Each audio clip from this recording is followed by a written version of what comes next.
كتير بنسأل نفسنا يا ترى ليه بنتفرج على مسلسلاتنا القديمة بمنتهى الحنين والاشتياق، ولو اتعادت تاني بنتفرج عليها المرة المليون، زي رأفت الهجان، ليالي الحلمية، زيزينيا، زي المال والبنون، زي لن أعيش في جلباب أبي. ولو جيت سألتك يا ترى ايه أكتر مسلسل أثر فيك في آخر 5 سنين، في آخر 10 سنين، ممكن تقعد فترة طويلة على بال ما تفتكر مسلسل منهم. ليه لما باجي أسألك ايه المسلسلات اللي اتعرضت في رمضان اللي فات، ممكن تقعد فترة طويلة كمان على بال ما تفتكر مسلسل أو 2 منهم. وكمان لو جيت قلت لك المسلسل ده عجبك تقول لي اه عجبني، طب لو اتعرض تاني هتتفرج عليها؟ تقول لي لا خلاص. ايه الحكايه؟ ايه السبب؟ وعشان نحاول نوصل لاجابه هنطبق تطبيق عملي من خلال بروفايل كاتب كبير جدا مسلسلاته عايشه لغايه النهارده، اسامه انور عكاشه.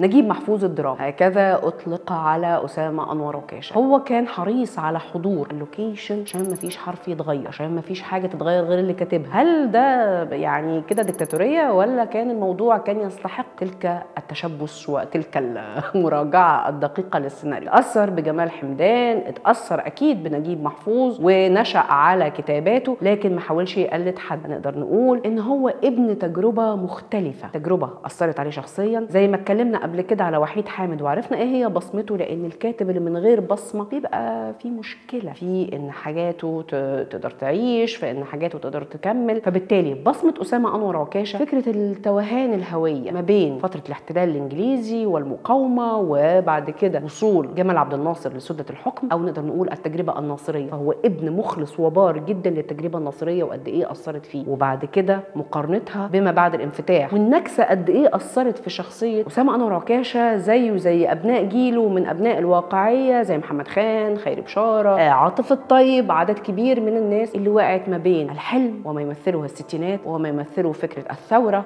ثوره 52، وما بين الواقع اللي حصل حقيقي بعد تجربه السادات وبعد الانفتاح. اعماله كلها تميزت بتيمات، احنا هنلخص الاعمال كلها تحت تيمات معينه. كل اعمال اسامه انور عكاشه كانت بتدور حوالين الهويه المصريه والشرخ اللي حصل في الشخصيه المصريه ما بين زي ما قلنا ما قبل النكسه وما بعد الانفتاح. يا ترى ايه اللي حصل للشخصيه المصريه ورصدها وتحليلها؟ كان ده الهاجس بتاعها، لكن بيندرج تحتها عدد من التيمات، وهي كالتالي: تيمه الصراع الطبقي، الخير والشر، زي ما قلنا ده حصل في الشهد والدموع، هنا كمان بيبدا يتكرر معانا في اكتر من مسلسل، اولهم عصفور النار، فكره الخناقه او الصراع اللي داير بين العيلتين، بين الاخين، زي ما حصل بين الاخين في الشهد والدموع، هنا كمان بيتكرر ما بين صادق وصقر، وصراع العموديه اللي بين الاثنين، وبرده كان بيتناول الهوة اللي حصلت بين الاثنين بس من خلال او بيدور في قرية الحلوانية. المسلسل الثاني اللي برضو بين فريقين، الصراع كان بيدور بين فريقين لكن من خلال نقدر نقول تيمة رومانسية واجواء رومانسية شديدة العذوبة، كان اخراج انعام محمد علي، الحب واشياء اخرى. هنا كان الفريقين ما بين هند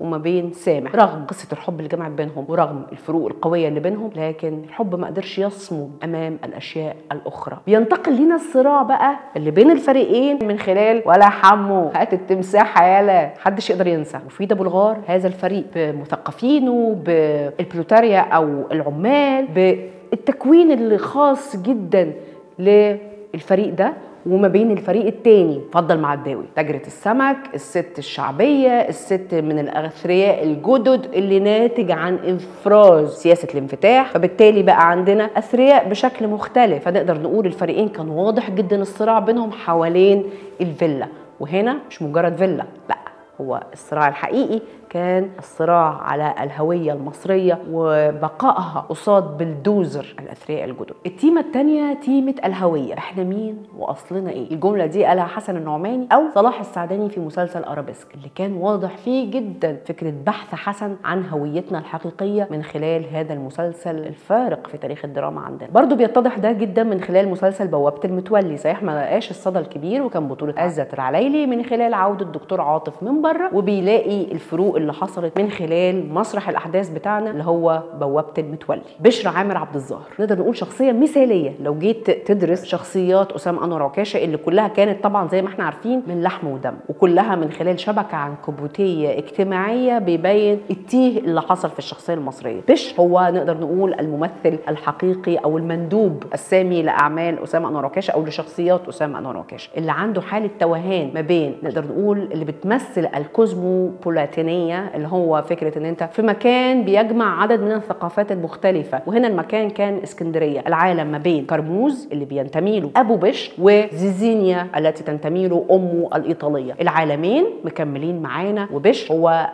حاله التيه وحاله ان هو يا ترى بينتمي لانهي عالم فيهم وانهي فريق. برضو راجعين يا هوا اللي هو تم انتاجه رمضان اللي فات، اظن كلنا فاكرين، وكان بطوله خالد النبوي. البطل اللي بيجي من بره ويشوف التغيرات والمتغيرات اللي حصلت على المكان اللي هو فيه وعلى عيلته وعلى الصراعات اللي بينهم وعلى برضو فكره الهويه وفكره زي ما شفنا كان عندنا احمد بدير الراجل الكبير بيمثل التاريخ وبيمثل القيمه وبيمثل الاصاله ما بين ده والفريق ده. تالت تيمة المدينة الفاضلة أو البطل الدونكيشوت الذي يحاول أن يحارب طواحين الهواء، وبمعنى أن هو بيفرز فكرة القيم الاستهلاكية، قيم الانتهازية، قيم الوصولية، قيم المادية، وهو شخص مثالي جدا. ده هنلاقيه عندنا في 5 مسلسلات من أعمال أسامة أنور عكاشة. أولا طبعا أبو العلا البشري، هذا الشخص المثالي الذي يحارب طواحين الفساد. كمان كان عندنا طبعا المسلسل اللامع أنا وأنت وبابا في المشمش من خلال شخصية عبد الباقي الجوهري اللي خرج على المعاش لكن بيبقى بيتورط في قضية ناس فسدة بيحاولوا يمسكوها عليه، فهنا بيحارب هو وفريقه ضد فريق الفاسدين. كمان عندنا مسلسلات أميرة في عابدين أكيد لسميرة أحمد، امرأة من زمن الحب، وكمان ضمير أبلة حكمة.